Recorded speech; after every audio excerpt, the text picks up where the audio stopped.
Berikut kisah Isra Miraj Nabi Muhammad Shallallahu Alaihi Wasallam lengkap, mulai dari sejarah hingga kronologi peristiwanya. Assalamualaikum warahmatullahi wabarakatuh. Saudara Alkens TV yang dirahmati Allah, simak video ini sampai selesai, jangan sampai tersesat. Namun sebelum itu mari bantu channel ini untuk terus berkembang, dengan cara subscribe dan nyalakan tanda loncengnya. Berikan komentar yang positif, berikan like dan share video ini, semoga bernilai amal jariah, karena ikut menyebarkan kisah Islami kepada umat Islam di dunia ini. Terima kasih. Dan yang sudah subscribe saya doakan rizkinya tambah melimpah, amin. Bismillahirrohmanirrohim. Allahumma sholli wa sallim ala Sayyidina Muhammad wa ala ali Sayyidina Muhammad.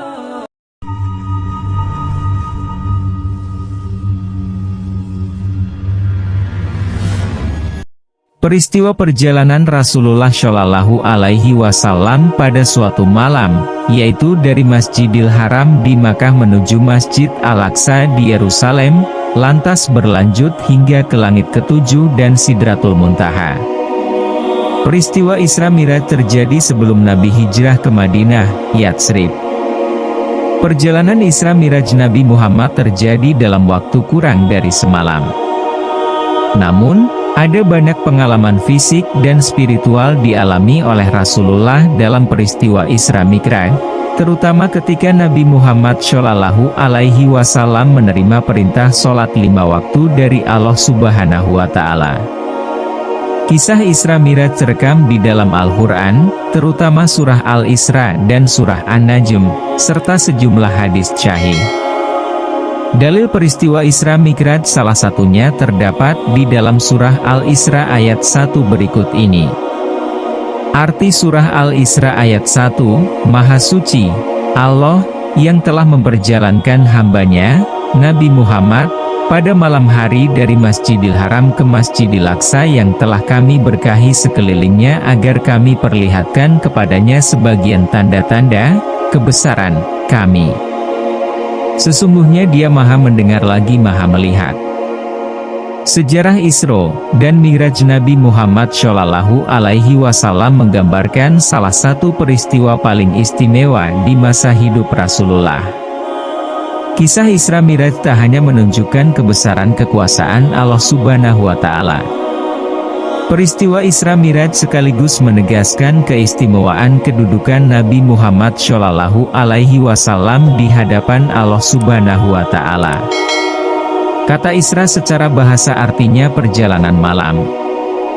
Secara istilah dalam Islam, arti Isra adalah peristiwa ketika Nabi Muhammad Shallallahu Alaihi Wasallam melakukan perjalanan pada malam hari dari Masjidil Haram di Makkah ke Baitul Maqdis di Yerusalem. Jarak Makkah ke Yerusalem sekitar 1239 km yang pada sekitar 621 Masehi normalnya ditempuh dengan perjalanan kuda atau unta sekitar sebulan. Namun, Nabi Muhammad Shallallahu Alaihi Wasallam mencapainya hanya dalam waktu beberapa saat saja. Sementara itu, arti Mi'raj secara bahasa adalah kenaikan. Adapun arti Mi'raj dalam Islam ialah peristiwa ketika Nabi Muhammad meneruskan perjalanan dari Baitul Maqdis di Yerusalem untuk naik ke atas serta melalui 7 langit hingga sampai ke Sidratul Muntaha. Perjalanan Isra Mi'raj Nabi Muhammad Shallallahu Alaihi Wasallam berlangsung dalam waktu kurang dari semalam, dimulai dari selepas Rasulullah melaksanakan sholat malam dan berakhir sebelum terbit fajar. Pada malam 27 Rajab itu, Nabi Muhammad sudah kembali lagi ke Makkah setelah perjalanan Isra Mi'raj sebelum waktu subuh. Saat melakukan perjalanan dari Masjidil Haram menuju Baitul Maqdis hingga sampai ke Sidratul Muntaha di ujung langit ketujuh, Nabi Muhammad ditemani oleh malaikat Jibril. Sidratul Muntaha merupakan tempat paling tinggi dan paling akhir di atas langit ketujuh yang dikunjungi Nabi Muhammad Shallallahu Alaihi Wasallam ketika Mi'raj. Sidratul Muntaha sekaligus simbol puncak pengetahuan yang paling mungkin dicapai oleh makhluk. Di surah An-Najm ayat 16-17, pengalaman Rasulullah di Sidratul Muntaha digambarkan sebagai berikut. Nabi Muhammad melihat Jibril, ketika Sidratul Muntaha dilingkupi oleh sesuatu yang melingkupinya. Quran Surat An-Najm, 16. Penglihatan Nabi Muhammad tidak menyimpang dan tidak melampaui apa yang dilihatnya. Quran Surat An-Najm, 16. Di Sidratul Muntaha, Nabi Muhammad Shallallahu Alaihi Wasallam menerima perintah dari Allah Subhanahu Wa Ta'ala berupa kewajiban melaksanakan sholat 5 waktu dalam sehari semalam bagi beliau dan umat Islam. Awalnya, kewajiban umat Nabi Muhammad untuk melaksanakan sholat dalam sehari semalam berjumlah 50 kali sehari. Namun, ketika Rasulullah turun dari Sidratul Muntaha, Nabi Musa AS mengingatkan beliau bahwa jumlah tersebut terlalu banyak. Nabi Musa menyarankan agar Nabi Muhammad meminta keringanan kepada Allah Subhanahu Wa Ta'ala, hingga tersisa 5 kali sholat fardu dalam sehari semalam. Setelah Allah Subhanahu Wa Ta'ala meringankan perintahnya menjadi sholat 5 waktu saja dalam sehari semalam, Nabi Muhammad enggan memohon keringanan lagi sekalipun Nabi Musa menyarankannya. Sejarah Isra Miraj Nabi Muhammad Shallallahu Alaihi Wasallam dapat diketahui dari sejumlah ayat Al-Quran dan hadits. Surah Al-Isra ayat 1 dan Surat An-Najm ayat 12-17 beserta sejumlah hadits syahih menegaskan bahwa kisah Isra Miraj Nabi Muhammad Shallallahu Alaihi Wasallam benar-benar terjadi.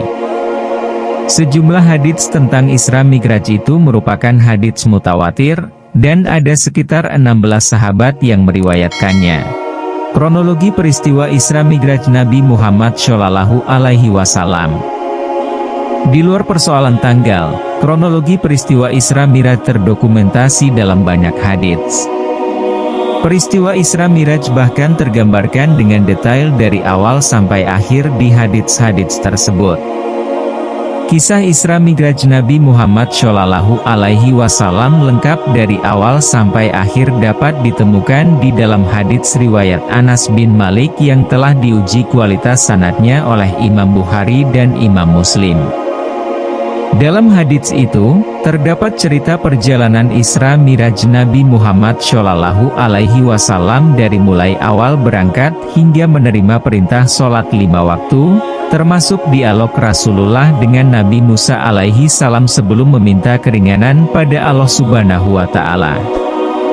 Seturut sejumlah riwayat, pada malam terjadinya Isra Mi'raj, Nabi Muhammad Shallallahu Alaihi Wasallam sedang bermalam di rumah Hindun binti Abu Thalib, sepupu beliau yang dikenal dengan nama Ummu Hani.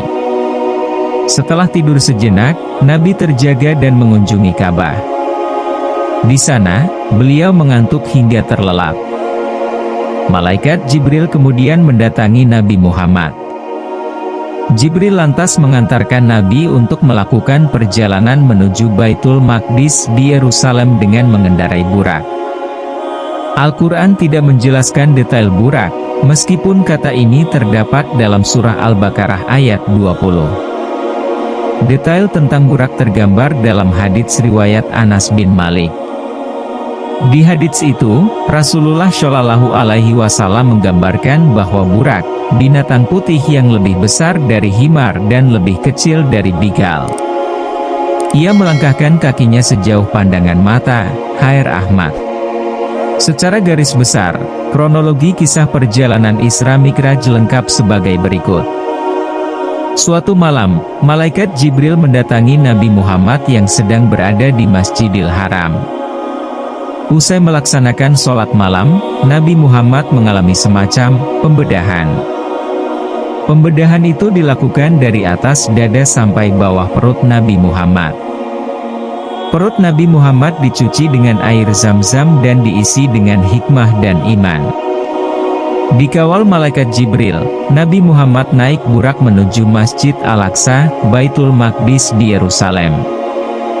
Di Masjidil Aqsa, Nabi Muhammad melakukan sholat sunnah 2 rakaat. Rasulullah Shallallahu Alaihi Wasallam menjadi imam sholat bagi semua nabi dan rasul yang hadir di Baitul Maqdis. Nabi Muhammad diberi 3 gelas dengan isi berbeda-beda, yaitu khamr, susu, dan air putih. Beliau memilih susu, yang disebut oleh malaikat Jibril sebagai memilih fitrah atau agama Islam. Dengan dikawal oleh malaikat Jibril, Nabi Muhammad berangkat dari Masjidil Aqsa menuju langit 1-7 hingga sampai ke Sidratul Muntaha. Di langit 1-7, Nabi Muhammad bertemu dengan sejumlah nabi dan rasul sebelum beliau. Rasulullah Shallallahu Alaihi Wasallam bertemu Nabi Adam di langit pertama. Rasulullah Shallallahu Alaihi Wasallam bertemu Nabi Isa dan Yahya di langit kedua. Rasulullah Shallallahu Alaihi Wasallam bertemu Nabi Yusuf di langit ketiga. Rasulullah Shallallahu Alaihi Wasallam bertemu Nabi Idris di langit keempat. Rasulullah Shallallahu Alaihi Wasallam bertemu Nabi Harun di langit kelima. Rasulullah Shallallahu Alaihi Wasallam bertemu Nabi Musa di langit keenam. Rasulullah Shallallahu Alaihi Wasallam bertemu Nabi Ibrahim di langit ketujuh. Saat sampai di Sidratul Muntaha, Nabi Muhammad Shallallahu Alaihi Wasallam melihat wujud asli malaikat Jibril. Di Sidratul Muntaha, Nabi Muhammad Shallallahu Alaihi Wasallam menghadap Allah Subhanahu wa Ta'ala. Di Sidratul Muntaha, Nabi Muhammad menerima perintah sholat fardu 5 waktu dari Allah Subhanahu wa Ta'ala. Kitab Kisah Mirajin Nabi karya Syekh Najmuddin Al-Ghoibzi menerangkan bahwa dalam perjalanan dari Ka'bah ke Baitul Maqdis, Nabi Muhammad mengalami perhentian beberapa kali, yaitu di Madinah, dekat Sajarah Musa, tempat Nabi Musa berteduh saat diburu Raja Fir'aun, Bukit Sinai, hingga Betlehem tempat kelahiran Nabi Isa. Beberapa peristiwa lain yang dialami oleh Nabi Muhammad dalam perjalanan Isra Miraj adalah sebagai berikut. Nabi melihat sekelompok orang yang bercocok tanam, lantas langsung memanen hasilnya. Ini adalah gambaran umat yang berjihad fisabilillah. Nabi mencium aroma harum masyito, yang memegang teguh keyakinannya kepada Allah, meski ia dan anak-anaknya dihukum dengan dimasukkan ke dalam penggorengan oleh Firaun. Nabi bertemu pula dengan sekelompok orang yang memukul kepala dengan palu hingga pecah, lantas kepala itu utuh kembali dan dipukuli lagi. Ini gambaran orang yang malas atau salat maktubah, salat wajib. Nabi melintasi sekelompok orang yang hanya mengenakan pakaian untuk menutupi kemaluan dan memakan tumbuhan berduri. Mereka adalah gambaran umat yang enggan berzakat meski sudah waktunya. Nabi bertemu orang yang memakan daging busuk, sebagai perumpamaan orang yang berzina. Nabi bertemu sekelompok orang yang berenang di sungai darah dan dilempari batu-batu. Mereka adalah gambaran orang yang memakan harta riba. Nabi melihat orang-orang yang mengumpulkan kayu bakar, mengikat dan memanggulnya, tetapi beban kayu bertambah. Mereka adalah umat yang banyak mengambil tanggungan. Nabi melintasi orang yang saling mengguntingi lidah dan bibir dengan gunting besi. Ini gambaran ahli fitnah. Nabi melihat kaum yang mencakar wajah dengan kuku tembaga, gambaran orang yang gemar mengumpat dan menyebarkan aib. Nabi melihat wanita yang memakai perhiasan serba indah, yang merupakan gambaran dunia yang bisa melalaikan orang dari akhirat. Kelak akan ada perwujudan lain, wanita itu menjadi tua renta, yang menandakan betapa dekatnya dunia menuju hari kiamat. Ada banyak pelajaran serta hikmah dalam peristiwa Isra Miraj Nabi Muhammad Shallallahu Alaihi Wasallam. Isra Mi'raj adalah bukti bahwa kekuasaan Allah Subhanahu wa Ta'ala melampaui segalanya tanpa batas. Kisah Isra Mi'raj Nabi Muhammad Shallallahu Alaihi Wasallam sekaligus gambaran dari insan kamil, manusia sempurna, yang mencapai titik penghambaan mutlak kepada Tuhannya. Saudara Alkens TV yang dirahmati Allah, semoga dari kisah ini, Bisa kita ambil hikmahnya serta menambah pengetahuan dan menginspirasi, dan kita bisa belajar memperbaiki diri kita yang lebih baik lagi. Mari memperbanyak sholawat kepada baginda Rasulullah Shallallahu Alaihi Wasallam, dan kita bisa mendapatkan syafaatnya. Allahumma amin. Wassalamualaikum warahmatullahi wabarakatuh.